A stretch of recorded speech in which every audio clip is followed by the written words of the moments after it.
నల్ల తుమ్మ చెట్టు. ఈ చెట్టు యొక్క బెరడు, ఆకు, ఈ మొత్తం అన్ని మంచి ఉపయోగాలు ఉన్నాయి.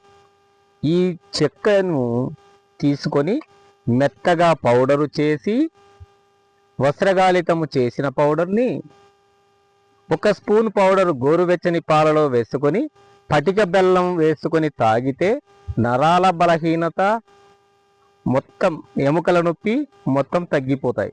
ఇదే చెక్కను పౌడరు చేసి మేకమూత్రములో వెచ్చజేసి మోకాళ్ళ వాపులు ఉన్నవారు కానీ, మోకాళ్ళ నొప్పులు ఉన్నవారు కానీ పట్టు వేస్తూ వస్తే మొత్తం తగ్గిపోతాయి.